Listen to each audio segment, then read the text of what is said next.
الحمد لله وكفى وصلوات الله وسلامه على النبي المصطفى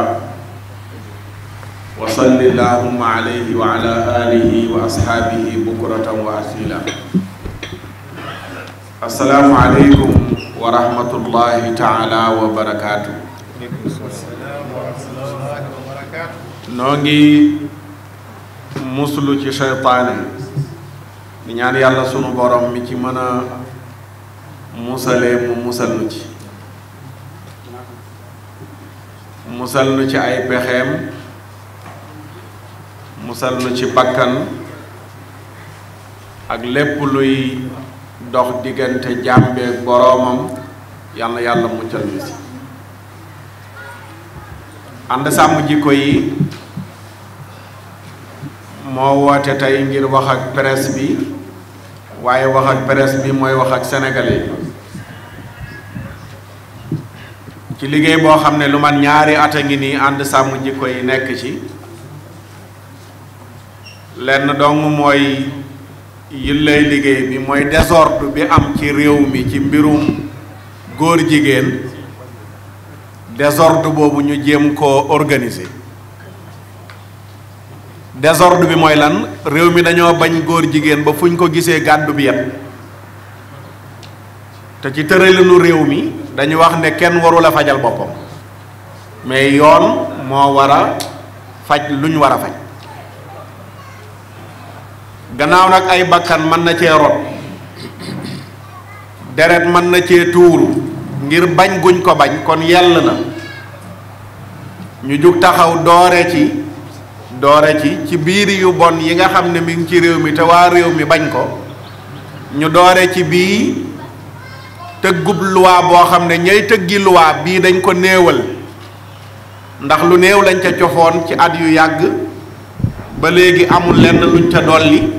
dem na ba lañ ca cofoon sax leeratul léegi acte contre nature la ñuy wax boo ko defee fii ak boo ko defee fële ànd sàmm jikko yi nag ne dafa bëgg ñu leeral mbir moomu ci loi ba nga xam ne nii bu ñu gisatee kuy def lu mel noonu du ne dañuy gàddu yet wala ñu gàdduy xeer waaye police ak mbooleem ñi yor wàllu googu noonu le ba procureur am na ay loi yu leer yu mën a sukkandiku teg kooku daan ya gën a sévère ngir loolu noonu le mën a defal xolu ñi nga xam ne ñoo bañ loolu bëgguñ koo doon bëgguñ seeni njaboot doon liggéey boobu nag yàlla dogal na mu antu ba insha allahu taala sëriñ Babacar Mbuuba ngi nii toog ak ñim ko seqal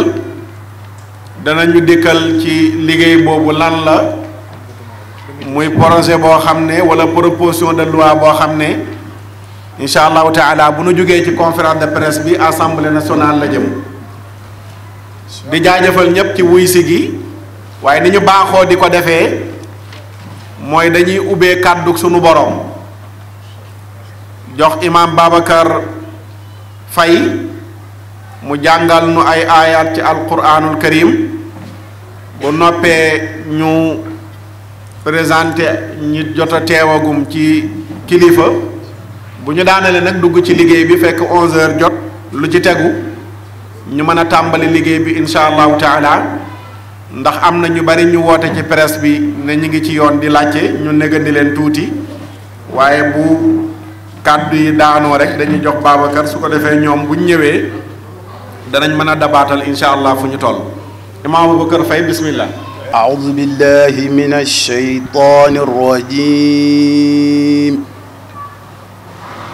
بسم الله الرحمن الرحيم سبح لله ما في السماوات وما في الأرض وهو العزيز الحكيم يا أيها الذين آمنوا لم تقولون ما لا تفعلون كبر مقتا عند الله أن تقولوا ما لا تفعلون إن الله يحب الذين يقاتلون في سبيله صفا كأنهم بنيان مرصوص وإذ قال موسى لقومه يا قوم لم تؤذونني وقد تعلمون أني رسول الله إليكم فلما زاغوا أزاغ الله قلوبهم والله لا يهدي القوم الفاسقين وإذ قال عيسى ابن مريم يا بني إسرائيل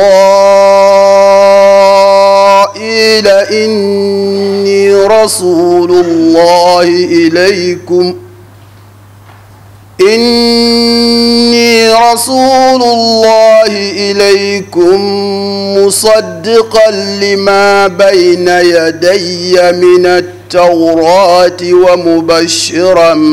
برسول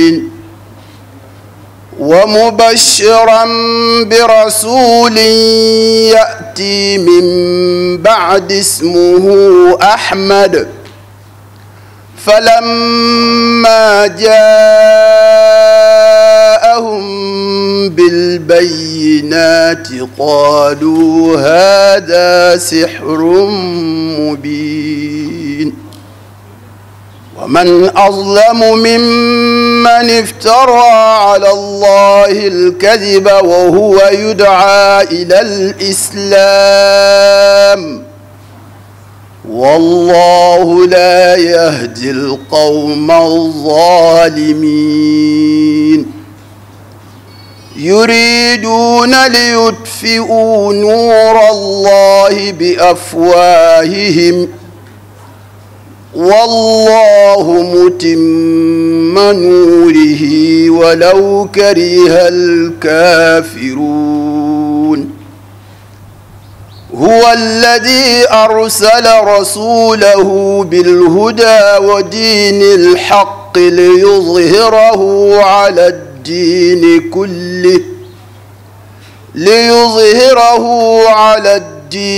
كله ولو كره المشركون يا أيها الذين آمنوا هل أدلكم على تجارة تنجيكم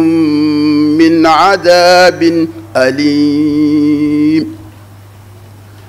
تؤمنون بالله ورسوله وتجاهدون في سبيل الله بأموالكم وأنفسكم ذلكم خير لكم إن كنتم تعلمون يغفر لكم ذنوبكم ويدخلكم جنات تجري ومساكن طيبة في جنات عدن ذلك الفوز العظيم وأخرى تحبونها نصر من الله وفتح قريب وبشر المؤمنين يا أيها الذين آمنوا كونوا أنصار الله كما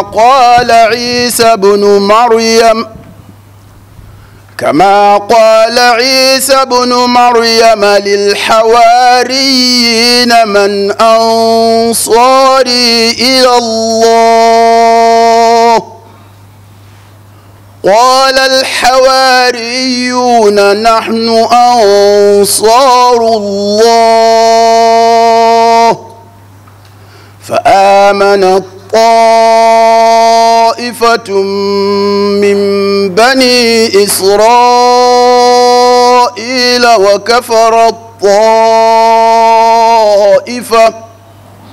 وكفرت طائفة فأيدنا الذين آمنوا على عدوهم فأصبحوا ظاهرين صدق الله العظيم.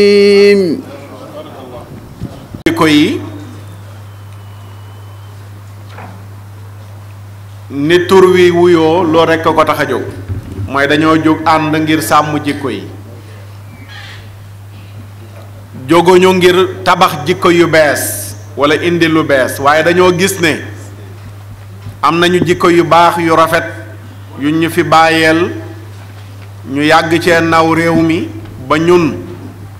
ñu juddu fekk jikko yooyu ñu yar ñu ci xeebunu sunu bopp xeebunu ñanu ci yar muy bëgg lu baax ak bañ lu bon jikko yooyu nag ñu dem ba mu yàgg gis ne am na ñu jóg ngir ne seeni jikko da ngeen koy bàyyi te ñëw jël sunuy jikko ñu ne dañuy jóg taxaw ngir sàmm sunuy jikko waaye nag du kenn na koy def mais ñépp a koy def moo tax ñu tuddee ko ànd sàmm jikko yi ànd sàmm jikko yi ñett baat taxaw fa mooy baatu ànd kon du kenn koy def ànd sàmm jikko yi du Babacar Mbuub du Adama Mbuub du imaam Aboubacar Faye du imaam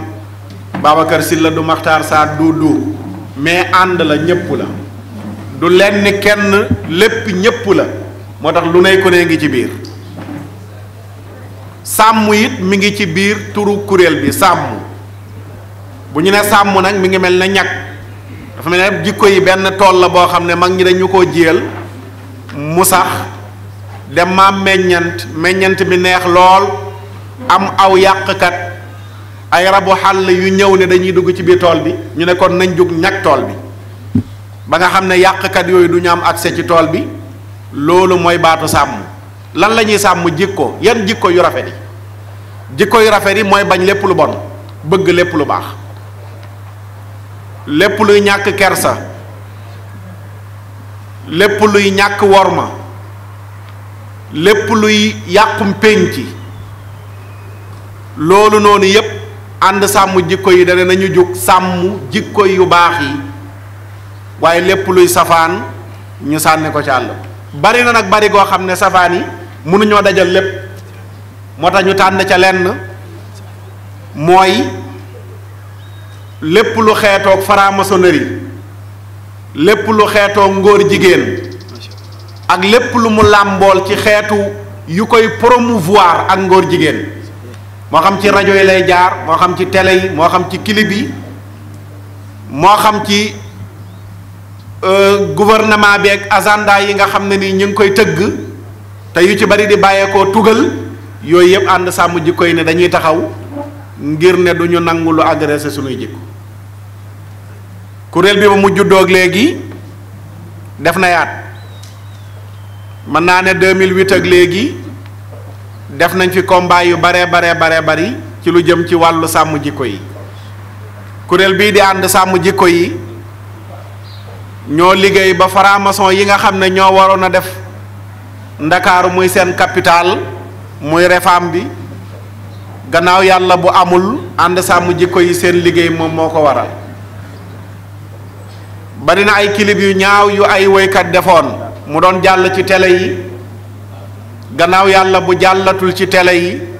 ña defoon clip yooyu defatuñu ko ànd sàmm jikko yi moo ko sabab am na fi jenn waaye ju doon liggéey ci wàllu aar li daan liggéeyam mooy day jël ay jigéen futti leen ba ñu set mu diw leen ban photo leen di leen exposé fii nii ci ndakaaru ci benn bërëb gannaaw yàlla ba mu ko daan def ay at bi ci ànd sàmm jikko yi jugee taxaw boobu ba léegi defaatu ko amalaatu ko am na yeneen yoo xam ne liggéeyu suuf la yoo xam ne kenn yëgu ko ànd sàmm jikko yi ñu ngi koy amal bu dul jëmmi kuréel bi ci kaw biir ànd sàmm jikko yi am na ci kuréel yu takku yu taxaw yoo xam ne am na yoo xam ne seen liggéey lay doon ñu bàyyee leen ñu doxal ko ànd sàmm jikko yi nekk ci seen ginnaaw mën nañ cee tudd ñu mel ne Jamra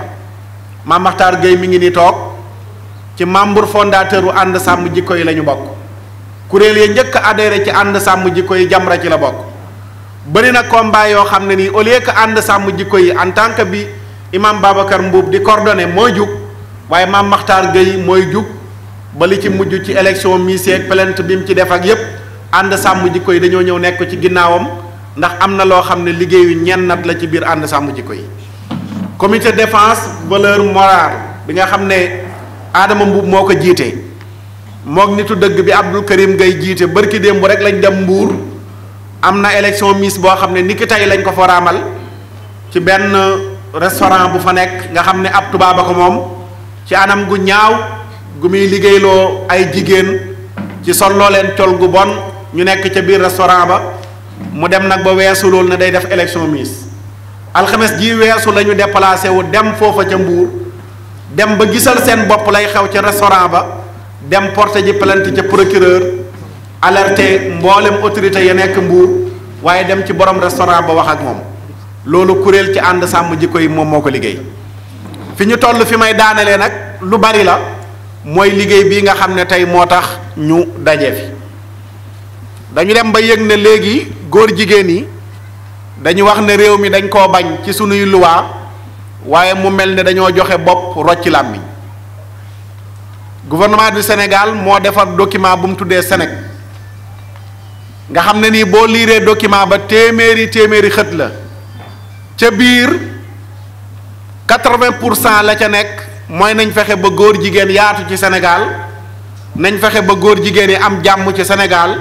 nañ fexe sax ba ñi leen daan dóor ku leen ci xoolati ñu jël la ca nam gën a gaawee yóbbu la ca kaso ba yow mi leen xool bët yu leen neexul teg stratégie nan lañ koy réussir jaare ko ci bàjjanu gox yi jaare ko ci ASC yi ak mboolem kuréel yi nga xam ne jigéen yi ak ndaw ñi ñoo ci nekk ñu sensibiliser leen ba ñu bàyyee fitnaal góor jigéen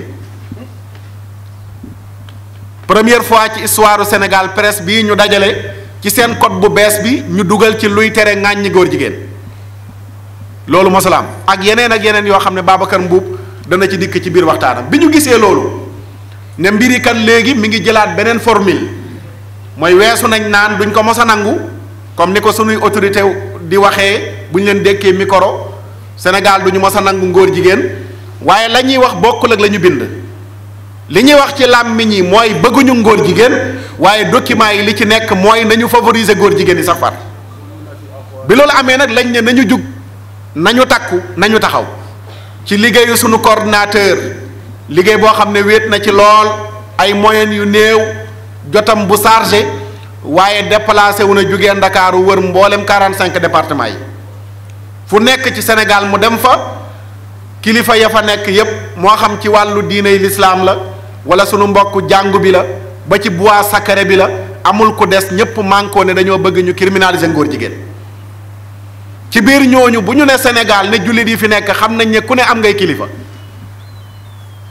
bu ñu ne kilifa yooyu noonu lee ña ca jiitu mooy sunu xalif généraux yi ñooñu bind signé ne dañoo bëgg ñu criminaliser ngóor jigéen Sëriñ Muntaxa Mbàkke xalif général des Mourides dafa bind signé ne dañoo bëgg ñu criminaliser ngóor jigéen yamu ca mu bindaat beneen document maanaam ay xët toftal ko ci signature am encouragé ànd sàmm jikko yi wane ne lii ñuy def moom lañ koy defal waaye dëggalaat càkkutéef bi ne dañoo bëgg ñu criminaliser ngóor jigéen noonu mu ko defee noonu la ko mbokkam ma defee Sëriñ Babacar Sy Mansour xalif général des Tidianes moom it dafa signé laataa muy signé dégg ngeen discours am ba mu nekkee xalifa ba tey fu autorité yi teew mu teew fa ak ñoom wax na leen ne arrêté leen agenda góor jigéen yi yéen ñëpp yéen a ngi rappelé wu gàmmu Tiwaawan 2018 wala 2019 bi nga xamee ne ñi ngi def cérémonie officielle ministre intérieur teew mu joxoñ ministre intérieur ne ko wax leen ci góor jigéen yi jël ci temps bu yàgg boo xam ne nii temps ba yépp lu delluwaat ci bonaayu ngóor jigéen ak li muy yàq ba noppi nag ne leen jël leen ci ay matuwaay bi ànd sàmm jikko yi jógee seeti ko daf ne moom li ñuy dox moom lañ ko doxal ndax ci la dëkk di ko dénoncé mu bind moom it signé ne dañoo bëgg ñu criminaliser ko waaye yemu ca mu bindaat moom it beneen document bu mel ne Sëriñ Muntaxa ba mu def toftal ko ca ne moom it mi ngi confirmé waat signature am ne dañoo bëgg ñu criminaliser ngóor jigéen nee naa ñaar ñii rek bu ñu waxoon doy na xalif général des Mourides xalif général des Tidianes bu ñu waxoon yóbbaale nañ mboolem kilifa yi ci Sénégal waaye yamu ca xalif bu Medina Gunaas bind na signé xalif général bu Njaasaan bind na signé xalif général bu Canaba xalif général bu Medina Baye xalif général bu Yoof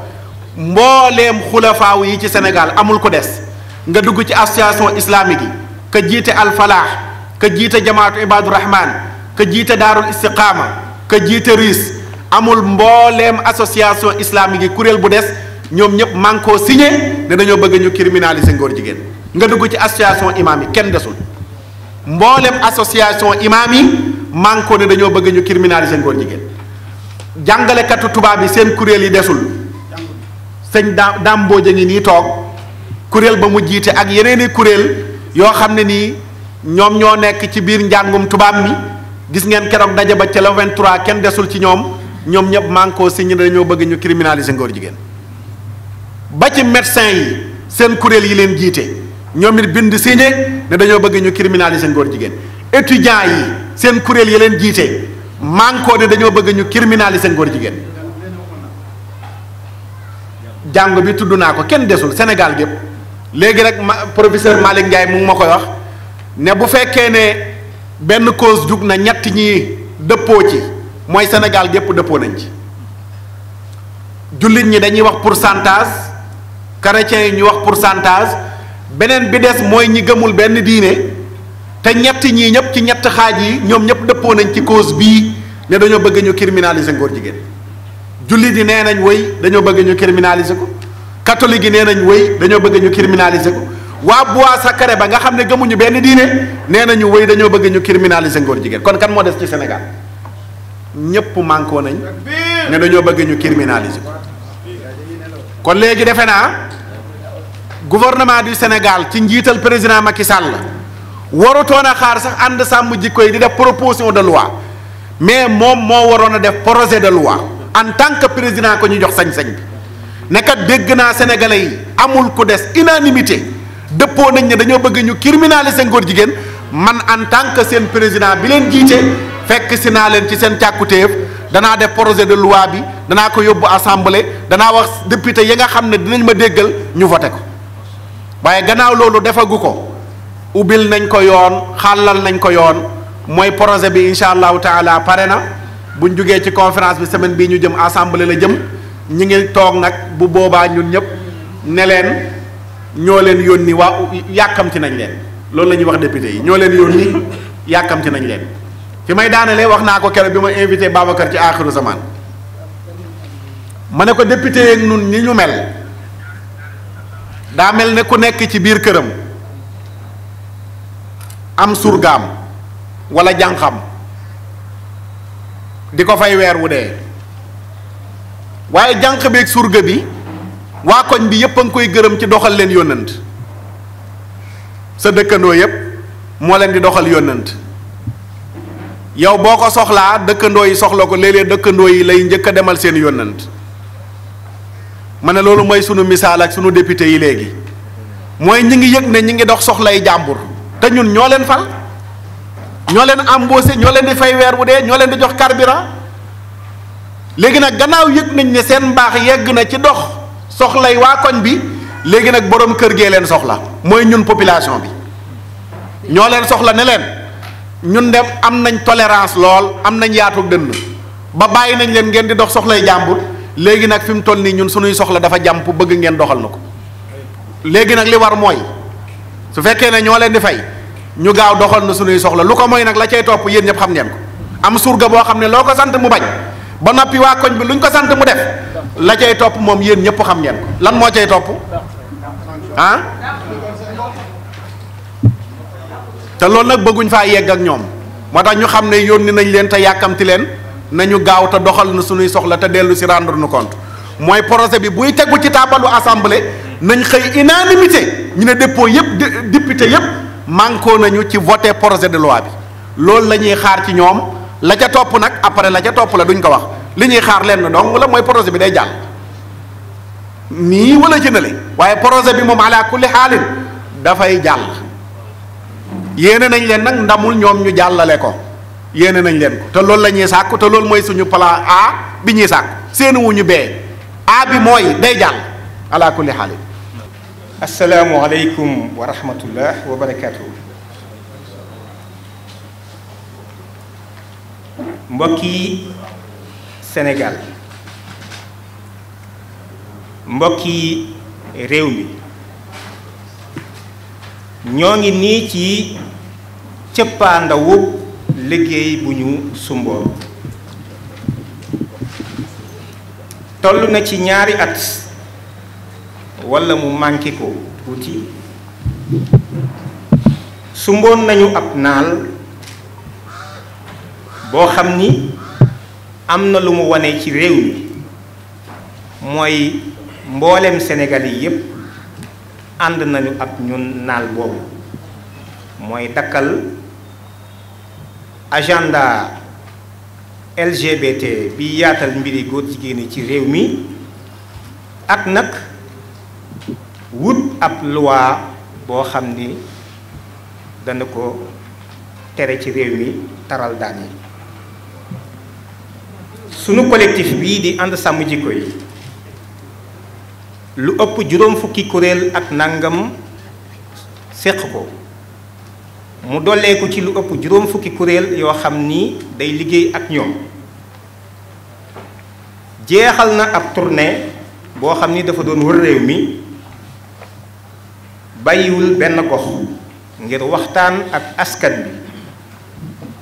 ci mbir mi nga xam ni mooy mbirum LGBT plus ak dëppoo am ci ngir war a dem fa nga xam ni mooy pencum ndawi réew ñi ñu koy wax ngombalaan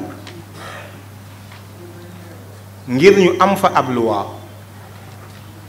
boo xam ni dana tere mbir mi te dana dakkal itam jëf ju ñaaw ji nga xam ni dëppoowul ak suñu ngëm-ngëm waaye dëppoowul ak suñu aada ci biir jéego yooyu am na ci jéego bu fesoon muy bisub 23 mai bi nga xam ni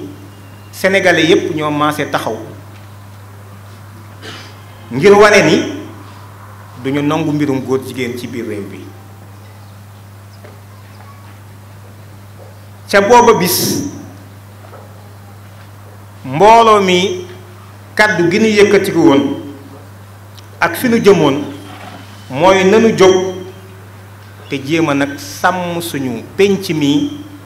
te sàmm yi tamit suñu askan wi rawatina nag ndaw yi nga xam ni xamaguñu xàmmeeguñu te gis nañ ni lu ëpp ci ñoom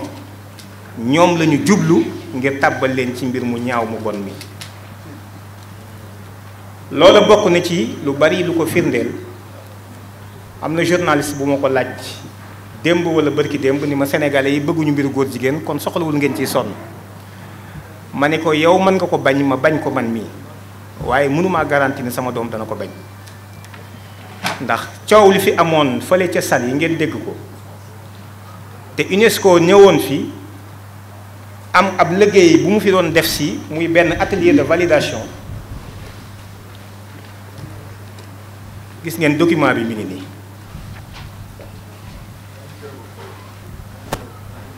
mbooleem ndaw ñi nekk ci biir àdduna tàmbalee ci am juróomi at jëm ci fukki at ak juróom-ñett de 15 à 18 ans ñoom lañ ciblé ngir ñu nangu mbirum góor jigéen te sunu doom yi ñoo ngi ci école yi ñun ñi dañ fiy xal sa te jóge may fàttali ni lii réunion de validation la woon lu ñuy valider xanaa waxtaane nañ ko ba pare réunion de validation la woon loolu gouvernement bu Sénégal mi ngi ci yamuñu ci loolu gouvernement bu Sénégal bi syndicalistes yi ñoom daam c'est l'occasion ñu ndokkeel leen damboj c'est l'occasion ñu ndokkeel leen G20 G7 ñoom ñëpp ñu am ci ay taxawaay mais lii manuel bi gouvernement bu Sénégal moo ko tëgg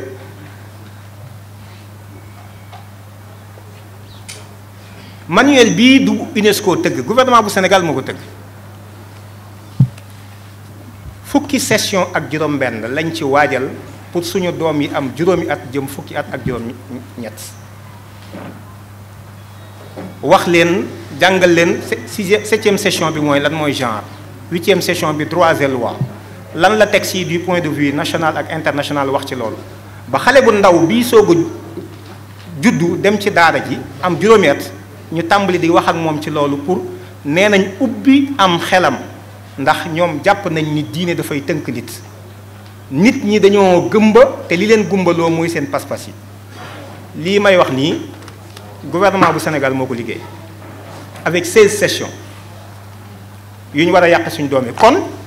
xam ngeen ni bu askan wi taxawee le 23 mai boobu ni lii nañ ko dakkal xam nañ li ñuy wax ñun lii ñuy bañ mën nañ koo bañ mais amuñu garantie ni sunu doom dana ko bañ wala suñuy sët kon lii moom mooy taxawaay bi moo waral ànd sàmm jikko yi yëkkati benn pétition boo xam ni mboolem kilifa yi ci réew mi yépp signé nañ ko ca seen bopp yi tamit xalif généraux yi ñoo ko njëkk a signé mboole seen ak association islamique yi Cheikh Makhtar mi ngi koy wax léegi dañuy wax ni lu amul seede baaxul lii ma leen di wan sëñ Babacar Sy Mansour moo ko bind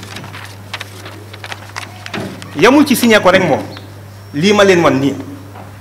sëñ Babacar Sy Mansour moo ko bind Allahu akbar takbir Allahu akbar yamul ci loolu yamul ci loolu lii ma leen wan nii sëñ Mountakha Mbacké moo ko bind moo ko signé takbir Allahu akbar takbir Allahu akbar takbir pour wax leen ni Allahu akbar ñun lii ñuy def ak di ko dox du lu ñuy làmbatu waaye tamit askanu Sénégal yépp ñoo ci ànd ak ñun ndax doyoon na sëkk ñu ni sëñ Babacar Sy Mansour de am na lu mu bëggul ci réew mi mën nañoo dóor suñu loxo ci kaamil ni loolu Sénégalais yépp danañ ci ànd ak moom ndax lu muy bañ yàllaa tax mu koy bañ lu muy bëgg yàllaay tax mu koy bëgg loola bu ci àndee ak mbokkam ma sëñ Mountakha ànd ci ak xalifa bu Léona Niassène bu Medina Baye bu Ceneba bu Njaasaan bu Laayeen ak yeneen xalif généraux yépp Medina Gounass war ngeen a xam ni kon c'est tout le Sénégal qui s'est exprimé mboolem Sénégal yépp wax nañu mboolem association islamique yi mboole seen ñoom ñépp seeni signature mi ngi nii benn bu ci nekk mën naa leen ko wan ngeen gis ko mboolem ku jiite kuréel ci biir réew mi kuréel gu mbooloo gu ñu xam si ñoom ñëpp seeni signature ngi fi tàmbalee ci xalif généraux yi ba ci mbootaay yi nga xam ne ñoo ngi ci jeunesse bi ñoo ngi ci culture bi ñoo ngi ci sport bi bàyyiwuñu benn segment bàyyiwuñu kenn kon mel na ni lii ànd sàmm jikko yi di wax ñun doonuñu ci dara lu dul ku tàmbali woon ab liggéey waaye askanu Sénégal ñooy ñi ko laaj kon nag lu mel nii su amee danañ xam ni lii doonatul lu ñuy maslaa doonatul it lu ñuy neexal kenn ndax constitution bu Sénégal article 3 bi moo wax ni réew mi bu fekkee am na kilifa gu fi nekk kilifteef googu ci askan wi la nekk kon nag askan wi su fekkee moo jug ni dafa am lu ma bëgg loola mu bëgg baat ak tontu la war a doon kon nag looloo waral ànd sàmm jikko yi boo ñëwee ñépp nga ciy fekk muy catholique bi muy aju ci bois sacré bi muy jullit yi mboole suñ ñun ñëpp ñoo ko maase seq te it catégorie socio professionnelle boo soxla yi tamit mi ngi fi ay woroomi xam-xam ñoo ngi fi ay nit ñoo xam ni xam nañu lan mooy am réew lan mooy yoon looloo waral bi nu jógee ñu jaar ci fi ñu war a jaar jokkoon nañu ni tamit waxtaan nañ ci ak ñi ñu ci war a waxtaanal ñëpp diisoo nañ ci ak ñi ñu ci war a diisool ñëpp muy ay professeur de droit muy ay juriste muy ay ñoo xam nit ay ndaw lañu nekk ca pencum ndawi réew mi moom ngeen di gën a xam waaye wolof ngombalaan lay wax bi ñu noppee ci loolu am na lu ñu proposé ñu koy wax première mouture waaye bi ñu ko bindee ba pare xam ngeen ni ànd sàmm jikko yi bi ñu wëree ci position de principe lañu woowoon askan wi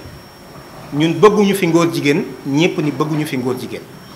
ñu jébbal leen pétition ñu signé ko kon bi ñu tëggee luwaat ba pare nag dañoo daal di delluwaat ci askan wi delluwaat ci kilifa yi looloo waral tey jiit liy expliqué tey ñuy def conférence de presse bi pour wax ak askan wi parce que dañuy wax souvent ni nul n'est censé ignorer la loi nag bala nga koy ignorer di ko ñàkk ignorer day fekk en amont puisque ci sa kaw lañ koy teg yaa tax ñu koy jëli tamit nga xamoon lan la ak lu ca nekk te loolu it mooy démarche bu révolutionnaire bi nga xam ni moom la ànd sàmm jikko yi jëm nga xam ni jëmmi loi bi bala ñu koy bu assemblée danañ ko wax ak askan ni neen lii moo ci nekk def nañ ko aussi ak kilifa yépp ba kenn ku ci nekk nga am retour wax ñu ci sa xalaat wax ñu liñ ci yaakaar ni war nañ ko ci dolli wax ñu tamit li nga yaakaar ni war nañ ko ci wàññi bi ñu dajalewaatee xalaat yooyu yépp ñu dolli ko ci biir li ñu bindoon wëlbatiku nag dem ci député yi ndax ñoom kat ñoom la yoon may ak ki jiite réew mi maanaam exécutif bi ñu mën a jaar ci aw yoon wala ubbi bunt boo xam ni dana jur loi bu dee exécutif bi muy projet de loi bu dee législatif bi muy député yi muy proposition de loi kon ci noonu la ñu doxee bàyyiwuñu kenn bàyyiwuñu fenn ruq yépp dugg nañ fi ndax réew mi ñépp a ko moom boddee gi nga xam ni nag daf fi am boddi googu dama yaakaar ni jot na ci mu jeex jot na ci mu dakk boo demee ci article 28 bu constitution bi Sénégal tey dañ ni nous sommes quasiment 17 millions maanaam fukki millions ak juróom-ñaar lañu ci ay nit doomu aadama waaye képp koo xam ni demoo ba tubaab bi nàmpal la ba nga fer ba mën a wax farañse man koo bind mënoo jiite réew mi kon wax nañ ni tey jii bu fekkonte ni maam El Hadj Malick mi ngi fiy dund mënta am kaddu ci réew mi ndax jàngul ci tubaab yi wax nañ ni tey bu fekkoon ni Thierno Souleymane Baal wala ñi ci des wala ña ci des donc loolu muy disposition bu discriminatoire ñépp di doomi réew mi ba noppi ñu ni ku tubaab bi feralul mënoo jiite réew mi maanaam fan la ëllëg réew mi jëm yow yaa koy wax waaye faaw nga dem ci tubaab bi ba mu feral la ba pare mais c'est discriminatoire lu garaaw la maanaam sëriñ daara sii jàpp nañ ni xamuñu lu baax mënuñoo taxawal lu baax moo tax ñu settee leen ci loolu ci disposition boobu ñun nag moo tax bi ñu jógee ñun dem nañ ci ñi jàng tubaab dem nañ ci ñi jàng ñëpp ndax danoo jàpp ñun ni Sénégal ñëpp a ko séq kon lu ñu war a diisoo la amu fi citoyen à part entière ak citoyen entièrement à part amu fi kon loolu bi ñu ko doxee waxtaan ci ak député yi am ay député yu bari yoo xam ne jóg nañ taxaw ni ñoom dañuy ànd ak ñun liggéey bi et c'est l'occasion ma profité ci ndokkeel député yi may bëgg a wax muy honorable député Mamadou Lamine Diallo mësul jóg di taxaw ànd ak ànd sàmm jikko yi ci combat bi honorable député Cheikh Bamba Dièye honorable député Moustapha Guirassy honorable député Aliou Souaré ñoom ñeent ba ñu tàmbalee ba léegi non seulement waxuma pare gu ñu pare ñoom ñoo koy porté du kenn rek a koy porté ñoom ñooy porté proposition de loi bi waaye boobu ba léegi fu ñu dugg ñoo ngi ànd ak ñoom ñoo ngi diisoo du ñu ménager seen effort aussi pour ànd ak ñun ci noonu yi tamit la amee ay député yoo xam ni ñoom acquis nañ à la cause pare nañ tamit pour ànd ak ñun xëñ na seen emploi du temps moo xaw a xat waaye jox nañu seen kàddu bokk na ci l'honorable député Ousmane Sonko bokk na ci l'honorable député Cheikh Abdou Bara Dolly Mbacké bu bokk gis-gis souvent damay jaawale nuri mook frère am bi waaye bu leen fàtte mukk ni bàyyiwuñu benn segment ci ñi politique dem nañ ci Benno Bokk Yaakaar jotal nañ bataaxal l'honorable député Aymerou Gningue l'honorable député Cheikh ki jiite groupe Liberté et Démocratie aussi beneen kii Cheikh Abdou wala Cheikh Bara Dolly moom aussi saisir nañ ko mais ñoom ñaar ñëpp kenn tontoogu ci ànd sàmm jikko yi kon loolu ci boppam moom mooy fi nga xam ni toll nañ ci te ñu am obligation ci informer aussi askan wi waaye ba tey loolu ñun taxul ñu bàyyi jaare nañ ci seen parti yi muy Benno Bokk Yaakaar muy AFP muy APR muy PS muy mboole seen ñoom ñëpp dem nañ ci ñoom saisir leen jox leen document bi ni leen pare nañ pour waxtaan ak yéen ñoo ngi leen di déglu noonu lañ ko defee aussi ci opposition bi noonu lañ ko defee ci ñëpp ndax jàpp nañ ñuy li nu jàpp mooy Sénégal ñu ñëpp a ko bokk rawatina ci question boo xam ne nag question de société la kenn ku ci nekk am ci cër am ci wàll kon nag ginnaaw doxal nañ lii lépp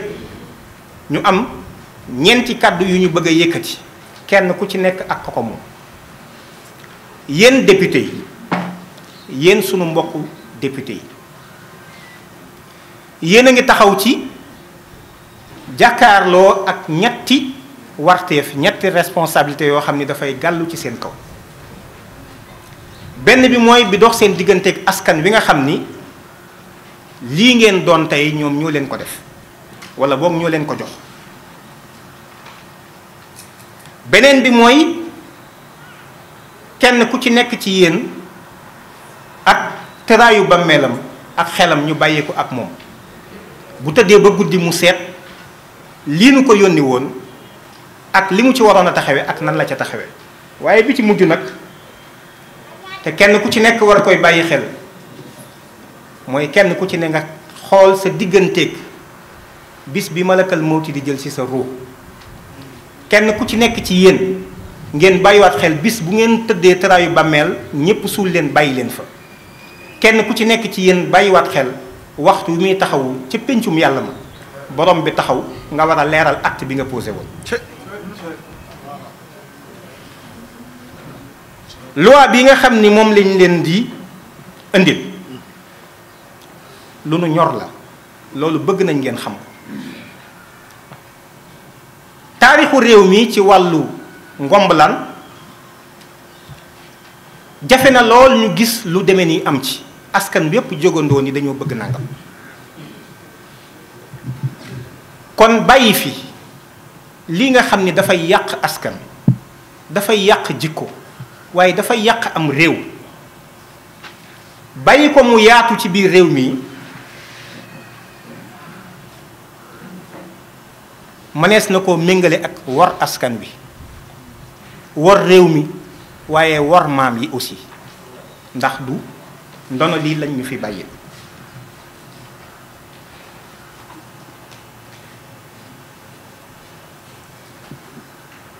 sénégalais yi nga xam ni ñoom ñoo bëgg loi bi te santaane ko ñoo ngi ubbi suñuy bët di xool kenn ku ci nekk nu mu ci taxawee danañ ko gis ku ci taxaw ànd ak askan wi dana ko gis te dana ko xam waaye ku ci wan ginnaaw askan wi tamit tànn ànd ak i lobby askan wi tamit dana ko xam collectif bi def na wàllam ci liggéey bi doxal nañu ay jéego ñu koy wax processus boo xam ne tey mi ngi agsi ci ñu war a jël proposition de loi bi déposé ko assemblée nationale. kon nag waxtu ñun ñëpp ñu taxawaat feddali suñuy laxasaay agsi na ngir ñu mën a adopté loi bi muy dox ci réew mi. sénégalais bu nekk nag moo xam góor la moo xam jigéen am na cër bu mu ci am na lu mu ci war a def ngir ñu am Sénégal boo xam ni Sénégal googu ñun ci la ñu juddu Sénégal googu la ñu donn kon amuñu droit jox lu yées sunu njaboot. faw ñu jóg gën a xereñtu faw ñu jóg gën a xóotal xalaat yi ak xam-xam bi ba noppi bañ koo téyete yeete yee sunuy jegeñaale yee sunu njaboot ci li xew waaye yee ñi nga xam ni bokk ak nañoo ñoom réew mi loolu yi tamit mënul ñàkk ngir ñu mën a àgg ci fi nga xam ni foofu la ñu bëgg réew mi àgg fi ngir ñu mën a dakkal lu bon lu suufe lu ñaaw li nga xam ni tey jii mi ngi law ci àdduna te ñu bëgg koo indi ci biir réew mi fu ñu demee ba doom war a juddu war a am ñetti baay yu góor te jigéen nekku ci fu ñu war a demee ba doom war a juddu am ñaari yaay ak ñaari baay ñoom ñëpp di sëyante ci seen biir ñu ni parent 1 parent 2 parent 3 parent 4 fu ñu demee ba jigéen ak jigéen war ni ñoom dañuy takkante góor ak góor ni dañuy takkante ba ci sax pédophilie it nee nañ ginnaaw jigéen ak jigéen dañuy sëy góor ak góor dañuy sëy léegi ku mu neex sax nga changé sa ni la yàlla bindee woon maanaam sa awra ñu nit nañuy bàyyi ñuy sëy xale yu ndaw yi kon ñu am juróomi at ak 4 ans 3 ans ndangam ñoom it ñoo ngi fi mu ne fëgg bunt bi pour ñu dugal leen ci LGBT plus yi lii dara gënu koo ñaaw lii dara gënu koo bon te xawma ci san suuf lay amee di fa law waaye du doon mukk ci Sénégal gi. allahu akbar allahu akbar allahu akbar. bépp pexe ak bépp yoon bu ñu mën a am warees na ko amal ngir àgg ci lii ñu bëgg te loolu rek mooy li war a am te incha allah yi tamit mooy li am. campagne électorale bi occasion la yéen ñëpp xam ngeen ni fii ñiy faral di laaj suñuy baat léeg-léeg sax ñu dugg ci car rapide fekk ñu fa di diisoog ñu nag di waxtaan léeg-léeg ñu fekk ñu ci terrain football bi ñëw toog léeg-léeg ñuy naanandoog ñun li ñuy wax 3 normaux yi jàpp caayin léeg-léeg ñu def ak ñun yu baree waaye bis bu ñu faloo ci nga leen di noppee gis ba ñu dellusiwaat léegi ñoom soxla nañ ñu. ñu ne dañ leen a soxla kon nañ leen wax suñu soxla élection yi occasion la ci waaye bu leen fàtte ni yéen député yi ñoo ngi war a yeesalaat seen barab boobu kon askan wi nañu bàyyi xel loolu ndax ñun suñu ndaw yii ñun lañ fi nekkal wala keneen lañ fi nekkal waaye yemul ci loolu yi tamit askan wi danañ bàyyi xel ba ci ni ñuy tànne kon sax président ndax li daan xew ci réew mi moom loolu dafay soppeeku. xam nañ ni réew mi askan wi moo ko moom kon dootuñu tànn mukk suñu mbindaan ba noppi muy toog ci suñu kaw bopp li ñu bëgg ngeen ñu defal wa illaa ñu wan leen ni réew mi askan wi yépp ñoo ko moom. ci kilifay diine yi ñoo ngi sàkku ñoom ñi nga xam ni ñooy kenoog réew mi ñoom ñi nga xam ni ñooy ñi nga xam ni ku jaaxle ci ñoom nga daw dellu. ñoo ngi sàkku kem seen kàttan lin nu jàppale ñu dolli ñoo jàppale ba seen signature yi nga xam ni engagé nañ ko kenn du ko neenal te bu ñu leen waxee ni du neen it loolu da ngeen xam ni du neen ndax du lu soog a am ci réew mi. xam ngeen ni 1971 kilifa yi fi nekk yépp seeni kilifa amoon nañ fi taxawaay waaye terewul dañ koo neenal ci code de la famille bi. en 2010 tëggaat nañu beneen projet de loi boo xam ni moom mooy code de statut personnel am député bu ko porté ñu déposé ko à l'Assemblée nationale loola fi mu ne ma nga ca terwaale mbaa attaayaa nañ ko ba tey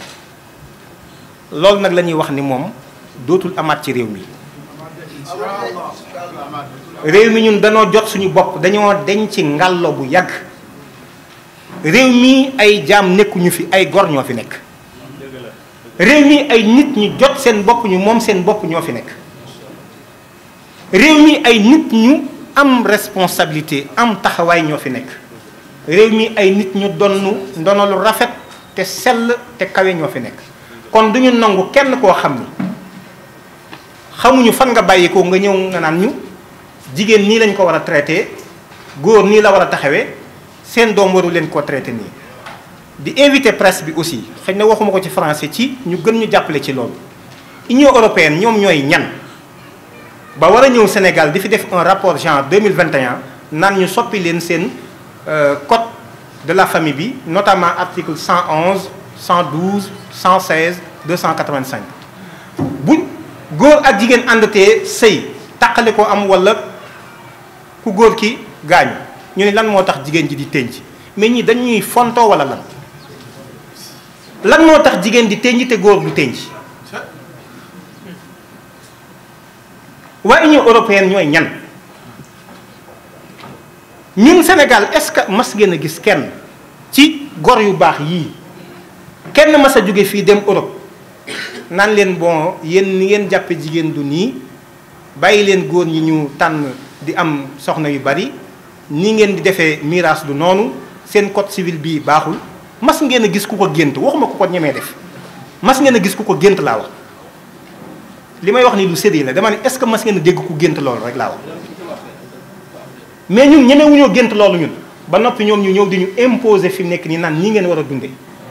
souvent dafa am fu ñuy daaneel léeg-léeg suñu waa réew mi boo waxee ñoon la genre la non genre mooy ay construction sociale la léegi jigéen liñ ko assigné wu mais ñoom ils nous emmerdent ñoom ñooy ñan ba bëgg ñoo wax jigéen nii la war a def góor nii la war a def bu yemoon ci loolu rek ñoom amuñu ci sañ-sañ amuñu ci droit dañoo daje kon nañ ñu respecté li ñu nekk parce que ñun dugguñu ñoom ci li ñu nekk kon loolu ñoom nañ ko xam te presse bi aussi yooyu dañ koy war di bàyyi xel parce que seen rôle premier wax dëgg yàlla informer la wax dëgg sensibiliser la mais éduquer la aussi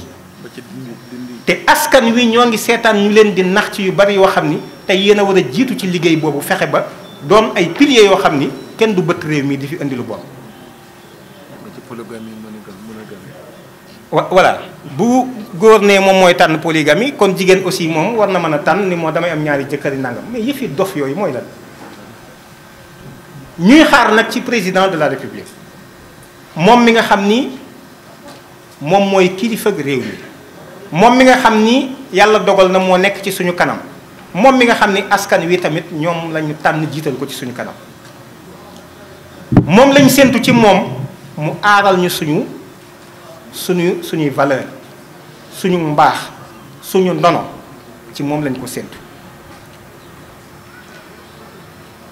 ñoo ngi xaar su fekkente ni moom mënta jóg gàttanuñu xam nañ ni assemblée ba majorité mécanique moo fa nekk kon ñoo ngi koy wax mu wax ak député yi ñu taxaw ci soxla askan wii soxla si nga xam ni dañoo bëgg loi buy criminaliser mbirum góor jigéen na leer ñépp li réew mi di réewum gëm réewu pas-pas am ndono lu rafet ci jikko ak ci aada am nañu ko dëkke ci aw góor aku jigéen te ñoom ñoo gën a lëng maanaam ñoo majoritaire te ñoom ñëpp am nañ taxawaay te jekk nañu taxaw nañu fi mu nekk nii ci lu mu laaj ngir combat bi li ñu bëgg ñu am ko danañ ko def incha allahu rabbi ngir réew mi di des di doon la mu doon di des di ëmb la mu ëmboon ba tey jii bu ñu ko yokkul amuñu sañ-sañ ci wàññi ko asalaamaaleykum wa rahmatullah wa barakatu. rafetlu ko rek ndaxte tey jullit yi woneeti nañ seen bopp ginnaaw bi ñu dajaloo ca place de l'Obélisque wane ni Sénégal àndul ci ngóor jigéen law ci biir réew mi comme ni muy lawee ci àdduna bi ñun am nañ droit ni suñuy diine ak sunu aada ak sunu cosaan may ñu ñuy lawal ngóor jigéen sunu réew comme ñunu sunu réew ñoo ko moom te constitution Sénégal moo ni ci article 3 bi askan wi ñoo moom réew mi ñoo am seen sañ-sañ kon nag ñun bi ñu wëree Sénégal gépp njiit li di Ababacar Mboup mu def ay délégation ci ñeent fukki département ak juróom yi am ci Sénégal yëpp ñu dem seeti képp kuy kilifa diine ak kilifa aada muy musulman yi comme chrétiens yi ak ñi nga xam ne sax ay animiste la ñu dem seeti leen ñoom ñëpp ñu àndandoo góor ak jigéen sénégalais yi ne ànduñu ci ngóor jigéen law Sénégal kon ànd sàmm jikko yi li desoon rek bi ko xalif généraux yi signalé loolu nga xam ne ñoom rek mënoon nañoo wax sunu tur ñun Sénégal gépp ba noppi ñu bind firndeel seen signature boobu ñu def ci pétition bi sénégalais yëpp ñu ëpp ci ñoom aussi signé ne ànduñ ci ngóor jigéen law Sénégal kon li desoon rek mooy ànd sàmm jikko yi nag defar proposition de loi boo xam ne dañ koy dem jébbal assemblée nationale te loolu ànd sàmm jikko yi mi ngi ko bëgg a def semaine bii nu jëm bu ko defee nag comme am na député sax yu ànd ci loolu ba ne sax ñoom nangu nañ koo jël yóbbu teg ko ci table président assemblée nationale pour ñu voter ko pour Sénégal ñun dañuy rafetlu lool di wax ni Sénégal ñun sénégalais yi ñoo ko moom ndaw député yi suñuy ndaw lan ñun ñoo leen fal ñun lañ fa nekkal di voter sunu xaalis ñun bi ñuy liggéey at mu ne di ci def président de la république gouvernement am ñu koy votel mu ci di ko nattal mu ciy doxal li nga xam mooy sunu bëgg-bëgg ñun sénégalais yi bëgg-bëgg nag weesuwul bii nu am ndaxte nit boo génnee ci moom pas-pas ak diineem dara destu fa ñun lii ngóor jigéen day yàq pas-pas day yàq diine day yàq jikko yi day màbbal diine kon nag ñun loolu lañ wax ne bu mu law sunum réew proposition de loi bi nag liñ ci bëgg mooy député yi bu dee suñuy député lañ bu dee ñun suñuy ndaw yi réew lañ ñun ñoo leen di fay sunu xaalis parce que seen assemblée nationale lan leen fay ak la koy doxal ñun sénégalais yi ñoo koy liggéey ñun ñoo leen fal bu dee ñun lan fa nekkal comme ni leen tuddee seen bopp ni député du peuple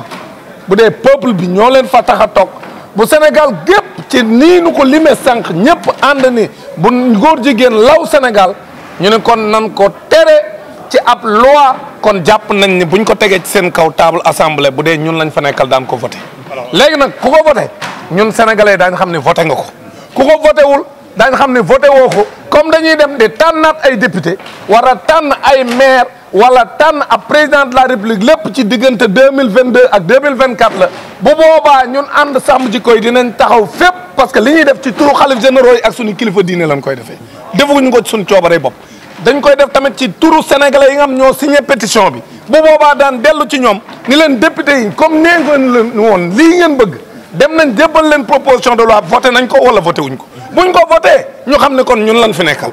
buñ ko voté wul ñu xam ne kon ay lobby ñoom lañ fi nekkal bu boobaa nag sénégalais yi dinañ jël seen responsabilité falaat ay député yoo xam ne dana leen defal liñ bëgg fal ab président de la république boo xam ne dana leen defal liñ bëgg fal ay maire yoo xam ne nañ leen defal liñ bëgg parce que réew mi ñun ñoo ko moom mun ñu fee nekk ba na bëgg fee nekk ay doxandéem ñun situation bi ñun jàngalekat yi bés bu ne moo ko ñun sunu responsabilité kon ñun ñoo war a tàggat gone yi te ñi nu song école bi la song d'abord avant muy song série télévision yeeg yeneen yi nga xam ne sëñ Mamatar mi mën na ma cee gën a wax parce que lim ci liggéeyu ma ko ci waaye ñun boor bi nu nekk mooy mbirum njàng meeg njàngale mi tout tànk yi ñu dénk ñun jàngalekat yi kenn warta bëtt ñag bi jaaree ko ci ñun kon nan fexe ba programme LGBT yooyu ñu bëgg a lawal ci programme genre bii ñu yore ak ay séminaires yi ñuy def pour di jéem a lawal ngóor jigéen ak di jënd seen di sax soppi ni nga xam ne moom la ñuy jàngale xale yi ndax andi nañ seen pronom neutre boo xam ne nee nañ doo góor doo jigéen moom lañ dolli léegi ci pronom yi bu ñu nee il ak elle léegi dañ cee dolli nee nañ il mooy doo góor doo jigéen boobu jàngalekat nee naa leen bu leen ko jàngale ndaxte nag ñun suñu réew ñoo ko moom yëfu tappale yooyu kenn waru ko fee lawal kon nag ñun bu ñu taxawaay bi ñu war a taxaw ñun jàngalekat yi programme bu nu mën a teg ñu màbbal ko ni jàngalewuñ ko gis ngeen li xewoon daaw ci Tiwaawan ca lycée Ababacar Sy xale yee ca boppam ñoo jàngalekat yi ñoo àndandoo ni kenn du fi def séminaire buy lawal ngóor jigéen kon nag ñun jàngalekat yi loolu mooy war a nekk sunu taxawaay bés bu ne du ma jóg ci di ko wax jàngalekat yi ni leen ñun comme ñun lañ jox xale yi ñu leen di jàngal lépp luñ fi mën a teg comme ñun suñu réew d'accorduñ ci enseignant buñ ko bëgg a jàngaleloo sa classe na nga bañ ni programme góor jigéen kenn du ko jàngal doomu Sénégal parce que sénégalais yi ànduñ ci lii mooy position bi parce que loolu jàpp naa ne jàngalekat yi loolu lañ gëm te incha allah nee nañ leen ku ko ci def inspecteur bu la bëgg a bundu xataal nag nu woo ministre bu la bëgg a bunu xataal nag ñu woo dina ànd sàmm jikko ñu yiir la aar la parce que li ngay def ci turu Sénégal nga koy def te Sénégal moom école bi. dañuy sant yàlla bu baax ndax mag ñi dañuy wax naan léeg-léeg suñu borom buy defar day mel ni ku yàq. Qui aurait pu imaginer lii xew tey di une grande coalition de plus d'une centaine d'organisations socio-religieuses dinañu daje bokk benn bëgg bokk benn taxawaay personne ne l'aurait imaginé. li ko déclenché nag c'était notre combat historique des 2 et 3 février 2018 quand il y a eu 600 loges maçonniques d'Afrique et de Madagascar ne dañ fiy def congrès keroog la ñu xam ne que l'union fait la force. Ça n'a pas été le combat de Jamra uniquement, ça n'a pas été le combat de la Ligue des imams et des oulémas uniquement, ça n'a pas été le combat du nitu dëgg waaye dañu boole suñu doole foofu la ànd sàmm jikko yi jóge dont Jamra est membre fondateur. On était à peine 8 ou 9 structures waaye bi ñu yàlla mayee ndam ci franc-maçon yi parce que on a fait échec à leur congrès, ils sont allés le faire là-bas chez leur muqaddam le président Denis Sassou Nguesso du Congo, donc on les a expulsés du Sénégal. C'est alors qu'on a pris conscience de l'importance, comme le font les partis politiques, d'unir nos forces. Léegi ànd sàmm jikko yi est passé de 8 membres, nous sommes à 106 organisations. Et il faut également que la presse comprenne que ce n'est pas une coalition d'organisations religieuses exclusivement. Celui qui vient de parler tout à l'heure, Dame Mbodj, c'est un leader syndical. Mujj ñëw sànq, le professeur Malick Ndiaye. C'est le patron du collectif des intellectuels du Sénégal. Il est de la société civile. Kii ñëwul tey dafa am ngant Massokhna Kane. C'est le président des SOS consommateurs. Kon nous ne sommes pas des intégristes. Nous sommes une organisation citoyenne, une organisation socio-religieuse fortement attachée à la défense et à la préservation de nos valeurs et c'est notre droit le plus absolu. Ñu ngi gërëm nag suñu coordonnateur Babacar Mboup. Ababacar Mboup ñun ñoo ko tànnal suñu bopp. jiital ko ci yaram ci tegginam ak ci xam-xamam. Il n'a plus de vie de famille parce que bi ñu amee le projet de criminalisation de l'homosexualité mais Babacar Mboup pendant 6 mois il n'était plus en contact avec sa famille. Il a fait les 46 départements amul kuy autorité religieuse dans ce pays te toogul ak yow y compris suñu mbokk yi leen nekk dans le bois sacré. loolu mooy ànd sàmm jikko yi que la presse cesse de dire waa pourquoi Jamra ak ànd sàmm jikko yi du ñu def jonction. Jamra est membre fondateur de ànd sàmm jikko yi te Ababacar Mboup mooy suñu coordonnateur yal na yàlla dëgëral taxawaayam. léegi nag lii xew tey je pense que état dafa waroon décorer ànd sàmm jikko yi parce que ce que nous sommes en train de faire là ça contribue à la préservation de la stabilité sociale parce que xam nga lu tax dëkk yi nga xam ne kuréelu góor jigéen yi lëmbee nañu ko mais population yi ñoo koy fajal seen bopp loolu ñaanuñu yàlla mu egg si fii. Il y a 2 ou 3 pays que vous devinez et que je ne voudrais pas nommer pour bañ a tooñ xam nga foofu lu ñuy def bu ñu jàppee góor jigéen le supplice du collier dañu lay solal ay pneu solal pneu ba mu egsi ba fii sotti ci essence taal ko parce que état dafa toog ne yàcc population yi fajal ko seen bopp bugguñu mu am fii moo tax na ko état réglé ni ko état mën a réglé mooy na fekk si sëñ Babacar Sy Mansour ci bëgg-bëggam na fekk ci sëñ Mountakha Mbacké Bassirou ci bëgg-bëggam na fekk ci këru diine Ndiassane Thiénaba Niassène Medina Baye Layène et le bois sacré ñëpp nee nañu yokk daan yi parce que boo gisee góor jigéen yi nekk fii dans une impunité totale parce que xam nañu ne lu ñu mënti def ci toj dara du leen ci fekk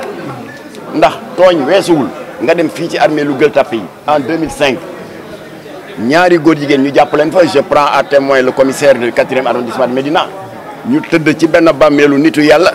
di accouplé wu mu am un 3e larron yore benn caméra haute définition di ko filmer pour bu ñu paree di ko jaay dans des sites homosexuels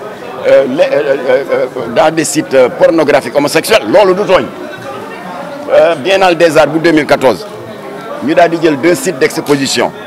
mooy site bi nekk weti Gaspard Camara ak benn bi nekk rue de Rufisque keroog maak Mouhamadou Bamba Ndiaye ñoo àndoon ak Adama Mboup bi nekk fii suma ginnaaw pour en avoir le cœur net et votre confrère de Walfadjri le photographe Mouhamadou Dieye on a pris des photos scandaleuses ñu def benn banderole daal di ne ma première expérience en tant que lesbienne alors que c'était une biennale des arts qui est censée mettre en valeur suñu cosaan ak suñu caada c'était un détournement d'objectif ba ñu demee rue de Rufisque ñu gis beneen banderole pour une meilleure visibilité gay au Sénégal loolu tooñ la fii Cheikh al Islam Baye Ibrahima Niass tëdd le 25 décembre 2015 ñu dem takk fa fukki sëy góor jigéen ak benn Sidiki Kaba 24 heures après mu libéré leen parce qu'il était ministre de la justice loolu tooñ la. En 2019 fii ci Thiaroye Léona lesbienne boo xam ne dafa dem ba yàgg seetlu ne lii mu nekkee baaxul mu daal di tuub daw ut ilimaan bu ko jubóole ak jëkkëram pour mu dellu ci néegu sëyam un gang de lesbiennes fekk ko foofu attaqué ko dajji kër gi toj ardoise yi tooñ la. grande mosquée bii nga xam ne suñu borom moo wax si suratul jinni wa anal masajida lillahi jàkk yi sama néeg la ñaari góor jigéen dugg fa di fa sëy tooñ la. ñu wëlbatiku daam wax na ko léegi UNESCO jóg daal di tëral benn programme LGBT de 5 ans à 18 ans pour que à partir de 5 ans ñu xamal xale yi que ni góor amee sañ-sañ nekk góor jigéen am sañ-sañ doxalinu jigéen nee nañu xamal xale yi ne am na ay jëmma yoo xam ne gisuñu seen bopp ci góor gisuñu seen bopp ci jigéen loolu mooy góor jigéen loolu lu ci yoonu xale bu am 5 ans ak di leen xamal luy xew ci néegu sëy ñoom daam ak G7 kenn amul seen pay ñoo fa wane benn posture patriotique ñoo fa wane taxawaayu dégg nga ku amee iman ba rejeter ce projet UNESCO kon bàyyeeguñu Sénégal ils sont toujours en train de nous attaquer maa ngi demander à toutes les organisations islamiques nañu ñëw rejoindre ànd sàmm jikko yi ñu def benn bloc bu noon yi xamee ne qu'on est séparés ils vont continuer à attaquer bu ñu xamee ne que dañu unir nekk benn dinañu may jàmm léegi état bi nag na jël ay responsabilités ñun li ñuy demandé singaliwu ñu Masamba singaliwu ñu Mademba nañu yokk daan yi parce que góor jigéen yaa ngi tooñ guddi ak bëccëg parce que xam nañu nekk l'État est complice ci impunité bi am. parce que article 319 article 319 du code pénal dafa vague dafa ne rek les actes contre nature foofu la Sidiki Kaba jaar ba libéré góor jigéen ñi ñu jàppoon à Mbao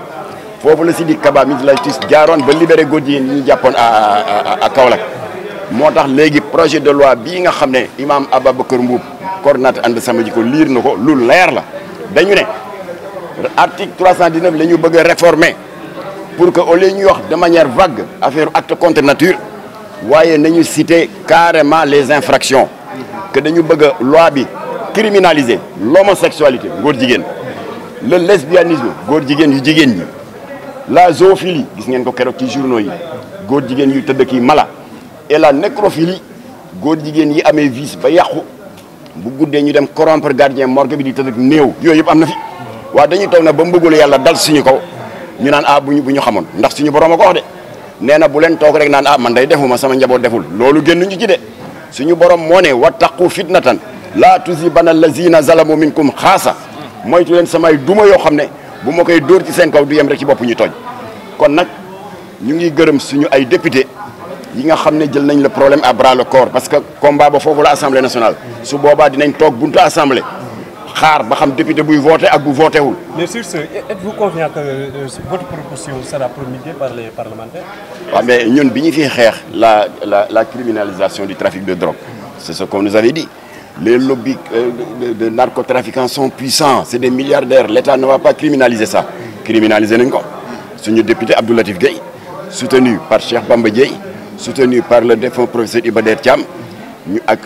Imam Mbaye Niang ñoo ko déposé yeneen député yëpp jàpp ci à la plénière ba ñu koy voté opposition majorité di def benn dànk c'est la loi 2007-31 du 30 novembre 2007 qui criminalise le délit de trafic de drogue waxuñu ne que loi bi radié na trafic bi ngi am tey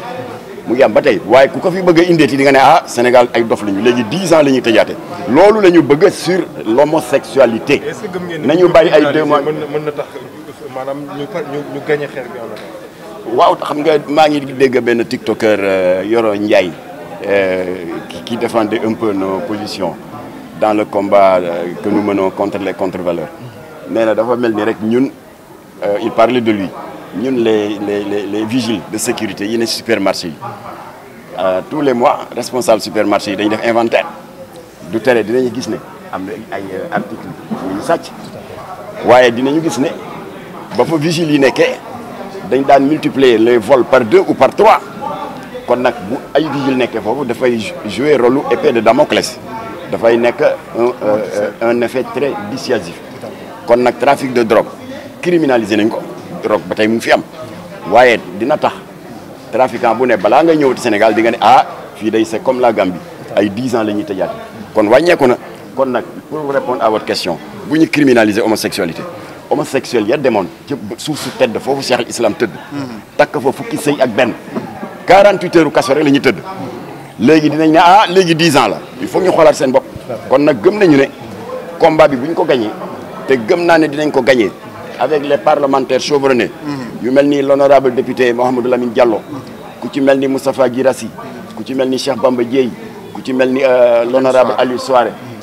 ñeent ñooñu ñooy suñu porte drapeau parce que ñun amuñu voix assemblée nationale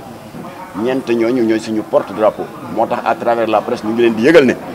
que 105 organisations socio-religieuses sont derrière eux bu ñu ragal dara bu laajee sitting buntu assemblée dinañ ko def bu laajee